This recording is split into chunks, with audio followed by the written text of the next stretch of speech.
রে থলিটা দাও। বাবা টুকি। ব্যাস সুখের মুহূর্তে সাক্ষাৎ অপদেশে হাজির হয়ে গেল। ও মা, জামাই বাবা যে এসো এসো এসো। তা মিনু কোথায়? মিনু মিনু আসছে। ও মা গো, আমার বড্ড খিদে পেয়েছে, তাই তার আগেই দৌড়াতে দৌড়াতে চলে এলাম। ভালো করিনি বাবা? এমন হ্যাংলা জামাই আমি কখনো দেখিনি বাবা। বেশ করেছো বাবা, বেশ করেছো, খুব ভালো করেছো। তা কি খাবে বলো? মুড়ি না লুচি? এ মা, শ্বশুর বাড়ি এসে মুড়ি আবার কেউ খায় নাকি? আমি লুচি খাবো। ঠিক আছে ঠিক আছে, আমি এক্ষুনি লুচি আর আলু চচ্চড়ি বানিয়ে দিচ্ছি। দেখো দেখো দেখো আমার বউয়ের আধিক্যতাটা দেখো। আমার জন্য জীবনে লুচি ভাজে না, কিন্তু জামাইয়ের জন্য। না না না, আলু চচ্চড়ি না, আমি আলুর দম খাবো। বাবা, ও বাবা, আমায় আলু খাওয়াও না বাবা। ঠিক আছে বাবা, ঠিক আছে, তাই খাবে তাই খাবে। এই শুনছো, তুমি আর সঙ্গের মতো দাঁড়িয়ে থেকো না, যাও যাও তাড়াতাড়ি বাজার থেকে পাকা রুই আর গলদা চিংড়ি নিয়ে এসো, যাও। এই জামাই যে আমার হাতে এসব খেতে খুব ভালোবাসে, যাও না, যাও। যাও এখন গুচ্ছের খরচের ধাক্কা সামলাও।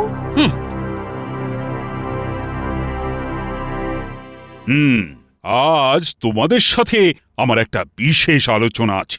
আছে যখন তখন শুরু করে ফেলুন মহারাজ। শোনো, আগামী বুধবার আমার বাবার মৃত্যুবার্ষিকী। তো আমি ঠিক করেছি ওই দিনে আমি আমার রাজ্যের সব প্রজাকে এক ভাঁড় করে রসগোল্লা বিতরণ করব। বাহ বাহ, খুব ভালো। কিন্তু কাজটার মধ্যে তো একটা বড় সমস্যা তৈরি হয়েছে। এতে আবার সমস্যা কিসে? ভোলা ময়রাকে বলে দেব। এত লোকের রসগোল্লা ভোলা বানিয়ে দিতে পারবে না। পারবে না বললেই হলো। ও না পারলে ওর ঘাড় ধরে করিয়ে নেব। না মন্ত্রী, সব ব্যাপারে গায়ের জোর ফলানোটা ঠিক কথা নয়। আরে আমি নিজে ভোলাকে ডেকে পাঠিয়েছিলাম, কিন্তু পিঠের ব্যথায় ও এখন বড্ড কাবু হয়ে পড়েছে। তাহলে কি হবে? তাহলে এক কাজ করুন মহারাজ, ভালো হালুইকর ঠাকুর এনে বাড়িতে ভিয়েন বসান। আমিও সেটাই ভেবেছি, কিন্তু বাড়িতে ওই ভিয়েন বসানোর যে মেলা হ্যাপা, ও তো হ্যাপা সামলাবে কি? কেন মহারাজ, আমি আছি কি করতে? শুধু টাকা দিয়ে দিন, দেখবেন ভালো ছানা আর হালুইকর এনে আমি সব করিয়ে দেব। সেই সাথে মোটা রকমের টাকা পয়সা পকেটে ভরে ফেলবো। হ্যাঁ, না মন্ত্রী না, মানে তোমার ওপর ঠিক ভরসা করতে পারছি না। কি বলছেন কি মহারাজ? আমি এ রাজ্যের মন্ত্রী, আপনার পরেই আমার স্থান, আর সেই আমাকে আপনি ভরসা করতে পারছেন না? অতীতে তুমি বহুবার বহু কাজে আমাকে ডুবিয়ে ছেড়েছো, তাই এবার আর পারছি না। গোপাল, তোমাকে এই দায়িত্ব নিতে হবে। আপনার দেওয়া দায়িত্ব আমি মাথা পেতে নিলাম মহারাজ। যা, গোপাল দায়িত্ব নিয়ে নিলে আমার পকেট ভরবে কি করে? হ্যাঁ মহারাজ, এবারের মতো আমাকে দায়িত্বটা দিয়েই দেখুন, কথা দিচ্ছি ডোবাবো না। আর হয় না মন্ত্রী, একবার যখন সিদ্ধান্ত নিয়েই ফেলেছি তখন আর নড়চড় হবে না। গোপাল, আজ বিকেলে আমার কাছ থেকে টাকা কড়ি নিয়ে কাজ শুরু করে দাও, বুঝলে? হাতে কিন্তু বেশি সময় নেই। যথা আজ্ঞা মহারাজ।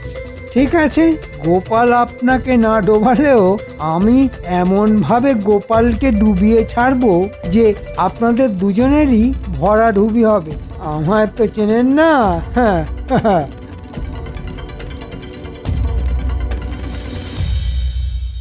কি বলছো গো বুড়ো? বাবার মৃত্যুবার্ষিকীতে মহারাজ রাজ্যি শুদ্ধ লোককে রসগোল্লা খাওয়াবে না? কি ভালো সময়ে এসে পড়েছি। কত রসগোল্লা যে খাবো, রসগোল্লা খাবো, রসগোল্লা রসে হাত ধোবো। একদিনের জন্য হলেও জীবনটা পুরো রসগোল্লাময় হয়ে যাবে। কি মজা!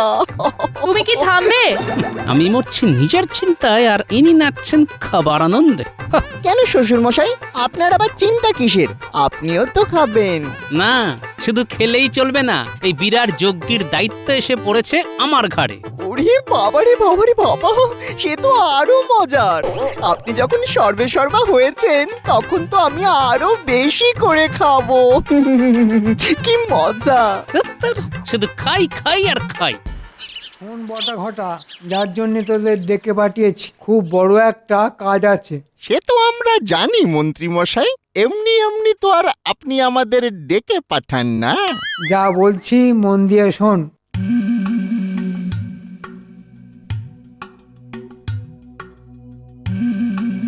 তাহলে বুঝতে পারলি তো তোদের কি করতে হবে? কেন বুঝতে পারবো না মন্ত্রী মশাই, আমরা কি এতই বোকা নাকি?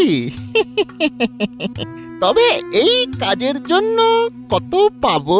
নগদ টাকা হয়তো দিতে পারবো না, তবে প্রাণ ভরে ওই বস্তুটি খেতে পাবি। এ মা, হাতে নগদ নারায়ণ কিছু আসবে না?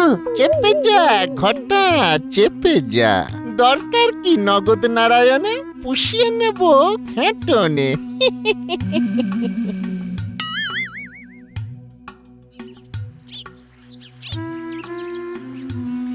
গিন্নি, আমি একটু বেরোচ্ছি। এখনো তো রোদ তেমন পড়েনি, এই ঠাঠা রোদের মধ্যে এখন চললে কোথায়? মহারাজের কাছে আজ থেকেই তো রসগোল্লা বানাবার জোগাড় যন্ত্র শুরু করে দিতে হবে। শ্বশুর মশাই, আমিও যাব। তুমি আবার সেখানে গিয়ে কি রাজকার্যটা করবে শুনি? আপনি থাকতে আমি আবার কোন রাজকার্যটি করব? আমি তো খাবো, খেতে যাব। খেতে যাবে মানে? ইমা কিচ্ছু বোঝে না, বোকা। আমি তো আপনার জামাই, তা আমাকে দেখি রানীমা আদর করে ভালো মন্দ কিছু খাওয়াবে না? নিশ্চয়ই খাওয়াবে। গিন্নি, কাজে বেরোবার সময় এই ন্যাকা জামাইটাকে সামনে থেকে সরাও, না হলে কিন্তু অনর্থ বানিয়ে ছাড়বো বলে দিলাম। ইমা নিয়ে গেল না। বাজে শ্বশুর, পাজি শ্বশুর, দুষ্টু শ্বশুর। আমি যাব।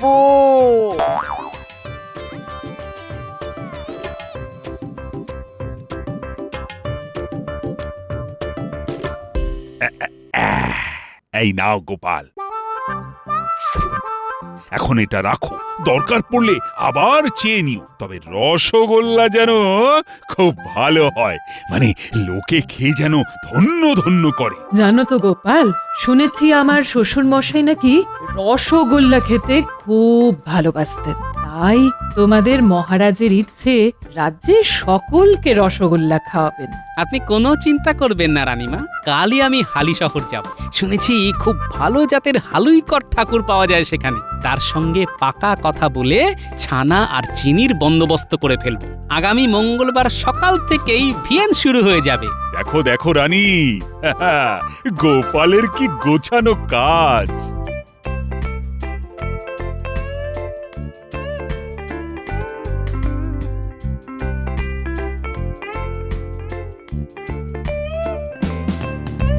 শোন, কড়াইয়ে জল গরম হয়ে গেলেই তাতে চিনি ছেড়ে দিবি। ওফ, এখনো ছানা এসে পৌঁছয়নি। এসে গেছি গো হালিকর দাদা, নাও নাও নাও, এবার ছানা দেখে বুঝে নাও। শোন, তোদের মধ্যে দুজন সব ছানা চাকে বসিয়ে দে। তাড়াতাড়ি কর, হাত চালিয়ে কর দেখি। সমস্ত কাজ সেরে ফেলতে হবে। অনেক অনেক রসগোল্লা বানাতে হবে কিন্তু।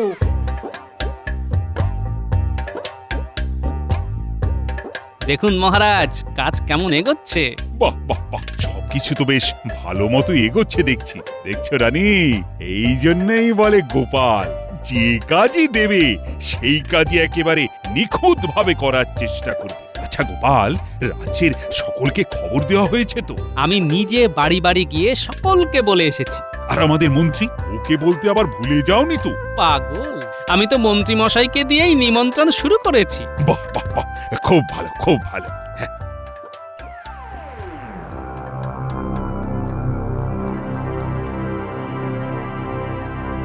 এতক্ষণে মনে হয় ওদিকের কাজকর্ম শুরু হয়ে গেছে। ফাঁকা মাঠে লাঠি ঘুরিয়ে গোপাল হয়তো খুব মাতব্বরি করছে। করে নে, যা পারিস আজকের দিনটা করে নে, এরপর তো শুরু করব আমার খেলা। বাবা এমন খেলা খেলে দেব না যে কাল সকালে কাঁদবার সময়টুকুও পাবি না। হ্যাঁ গো, কালকে তো মহারাজের বাবার মৃত্যুবার্ষিকী না? তো না মানে রাজবাড়িতে এত বড় একটা এলাহি কাণ্ড হতে চলেছে, আর সেখানে না গিয়ে তুমি ঘরের মধ্যে পায়চারি করে বেড়াচ্ছ। তা কি করব? শুনেছি সেখানে নাকি মস্ত ভিয়েন বসেছে, তা একবার তো সেখানে গিয়ে দাঁড়াতে পারতে। দেখো ওসব বাজে কাজে সময় নষ্ট করার মতো সময় আমার নেই। এই জন্যই না মহারাজ তোমাকে দেখতে পারেন না। পারে না তো পারে না, তাতে আমার ভারী বয়েই গেল।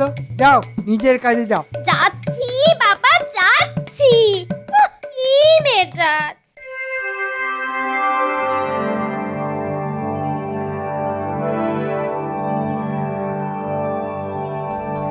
গোপাল দাদা, ও গোপাল দাদা, একটা খেয়ে দেখবে নাকি?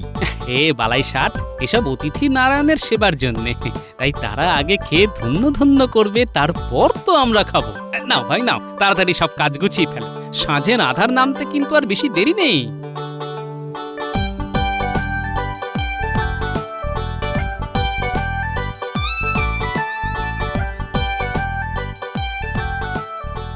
কি গো বাবা, সেই কোন সকালে বেরিয়েছিলে, ফিরতে এত দেরি হলো? আরে বাবা, কাজের ঝক্কি কি কম রে?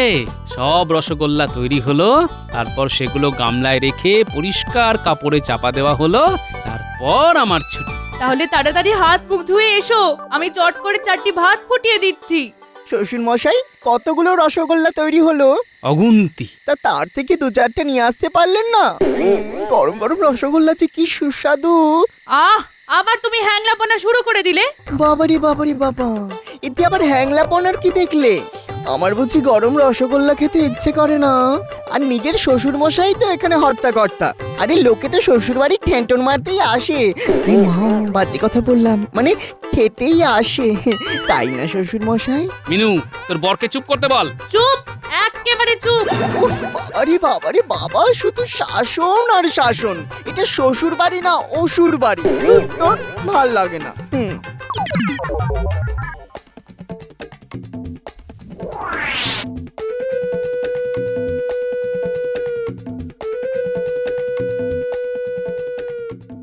তাড়াতাড়ি, খুব তাড়াতাড়ি।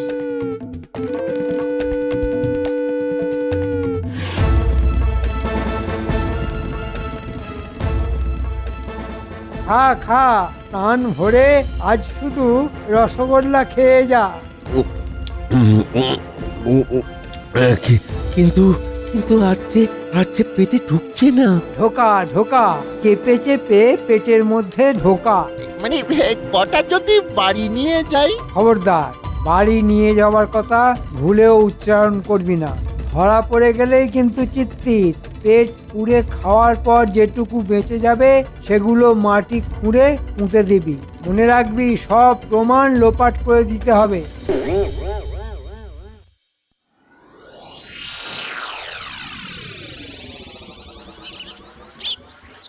গোপাল দাদু, ও গোপাল দাদু। কিরে, কিছু বলবি? আজ তো রাজবাড়িতে রসগোল্লার নেমন্তন্ন, আমরা যাব তো? আরে সে তো অবশ্যই যাবি, দাঁড়া, আমিও যাবার জন্য তৈরি হয়ে নিয়েছি। চল সকলে মিলে একসাথেই যাই। এ বাবা, সকলে রসগোল্লা খেতে যাবে আর আমি বুঝি এখানে দাঁড়িয়ে দাঁড়িয়ে আঙুল চুষবো? তুমিও যাবে? বারে, যাবো না। আমি কিন্তু তোমার মতো হ্যাংলা জামাইকে সঙ্গে করে নিয়ে যেতে পারবো না।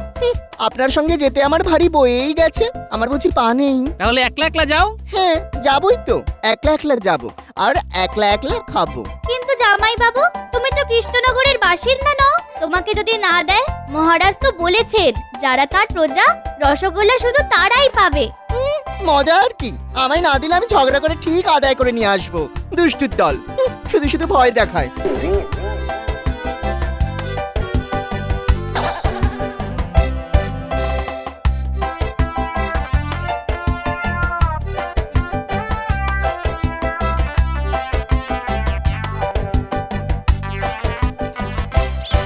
আরে অনেকক্ষণ তো দাঁড়িয়ে আছি, কখন রসগোল্লা দেবে বলতো? দেবে দেবে, ঠিক দেবে। দেখেছিস, মহারাজ রানীমা কেউ এখন আসেননি। এই এই শেষে এসে প্রথমে দাঁড়াতে আছিস কেন? শেষে যখন এসেছিস একদম শেষে গিয়ে দাঁড়া। বাবারি বাবা, কি মেজাজ! কৃষ্ণনগরের লোকগুলো যেন কেমন, কেউ যেন কৃষ্ণের বাঁশির সুরে কথাই বলতে পারে না। বাঁশির বদলে সবকটাই যেন ফাটা বাঁশ। তবে রে, উরি বাবা, মারবে নাকি? ছু, ছু, যা, যা। তোরা এখানে দাঁড়া, আমি ভেতর থেকে আসছি।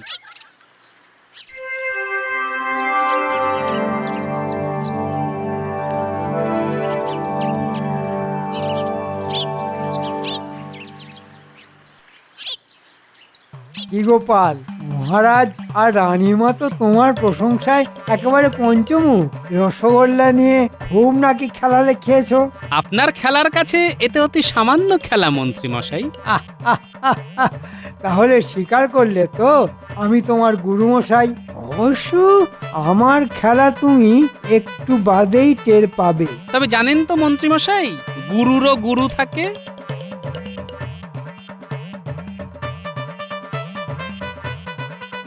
আরে তোমরা এখানে, চলো চলো তাড়াতাড়ি রাজবাড়ির দরজায় চলো। বেলা যে বয়ে যায়। হাই, কে আছিস? আদেশ করুন মহারাজ। শোনো, লোকজন জোগাড় করে রসগোল্লার গামলাগুলো নিয়ে রাজবাড়ির দরজায় চলে এসো। আর উঠোনে অনেক মাটির ভাঁড় এনে রাখা হয়েছে, সেগুলো নিয়ে এসো। যথা আজ্ঞা।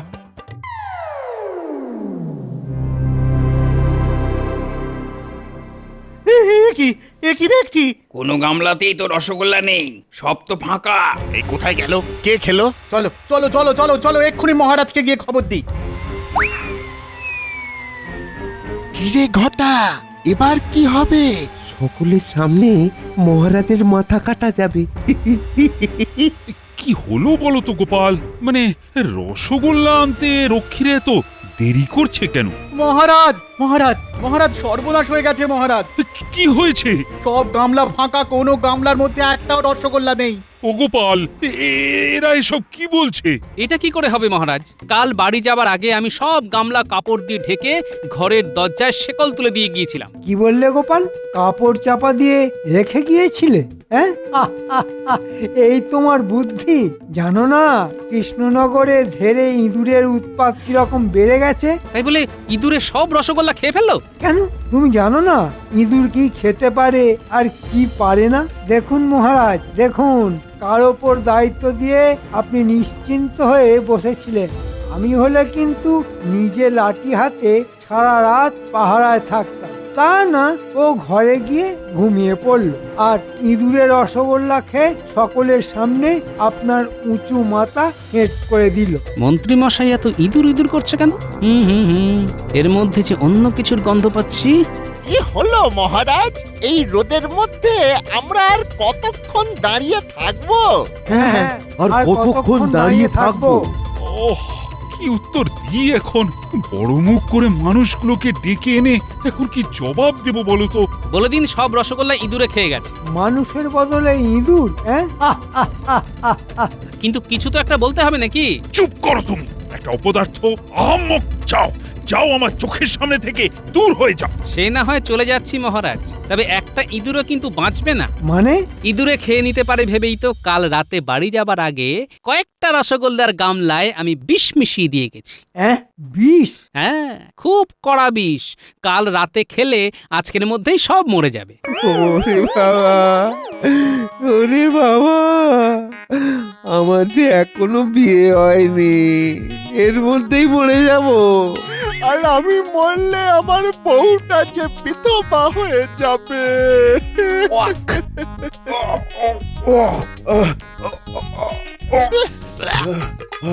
ওরে বাবা, পেট থেকে বুক সব যে গুলিয়ে উঠছে। আমার যে গলা জ্বলে যাচ্ছে। ও মন্ত্রী মশাই, আপনার জ্বলছে না? ওরে ওরে বৌরি বাবা! বাবা, মুখের ওষুধে দেখছি জব্বর কাজ হয়েছে। ওটা খটা, তোরা এসব কি বলছিস? আমাদের কোনো দোষ নেই মহারাজ। ওই মন্ত্রী বেটার কথায় কাল রাত্রে আমরা ভাড়ার ঘর থেকে সব রসগোল্লা চুরি করেছিলাম। উড়ি উড়ি চলে যাচ্ছে, চলে যাচ্ছে, চলে যাচ্ছে। আর আর তার থেকে পেট পুড়ে ওই তিনজন মিলে খেয়েছি, আর বাকিগুলো ওই মাটিতে পুঁতে রেখেছি। কিন্তু কিন্তু তখন কে জানতো ওই রসগোল্লায় বিষ মেশানো আছে? মন্ত্রী, এসব এসব তাহলে তোমার কাণ্ড? শুনেছি মরার আগে মিথ্যে বললে নাকি নরকবাস হয়, তাই সত্যি কথাটাই বলছি। গোপালকে সকলের সামনে ছোট করব বলে আমি এই কাজটা করেছিলাম। হ্যাঁ মহারাজ, এটা এটা একেবারে সত্যি। এবার তাহলে আমি সত্যি কথাটা বলে ফেলি। রসগোল্লায় কোনো বিষ আমি মেশাইনি, শুধু দুপে ইঁদুরকে ধরার জন্যই আমি এটা বলেছিলাম। তার মানে কথার জালে আবার তুমি আমাকে ফাঁসালে। একটু আগে কি বলেছিলাম, গুরুরও গুরু থাকে, তাই আপনি গুরু হলে আমি হলাম গুরুর গুরু। বাবা গোপাল দাদু তোমার কি বুদ্ধি! কার শ্বশুর দেখতে হবে তো। মহারাজ, এই রোদ্দুরের মধ্যে আমাদের এইভাবে হয়রান করার জন্য ওই মন্ত্রী মশাইকে কিন্তু শাস্তি দিতে হবে। হ্যাঁ, শাস্তি দিতে হবে, শাস্তি দিতে হবে। হ্যাঁ, শাস্তি তো পাবেই। শোনো মন্ত্রী, আজ রাতের মধ্যে বটা ঘটাকে সঙ্গে করে আবার রসগোল্লা বানাতে হবে তোমার, আর এই সব খরচা তোমার। এত টাকা আমি কোথায় পাবো মহারাজ, কোথায় পাবো? এসব আমি জানি না, আর না পারলে তিনজনকেই কঠিন শাস্তি দেব আমি। আমি কিন্তু এবারে তদারকিতে থাকবো, আর এই দুষ্টুগুলোকে সাথে নিয়ে মাঝে মধ্যে রসগোল্লা চেখে চেখে দেখবো। এই বলে দিলাম কিন্তু। হ্যাঁ।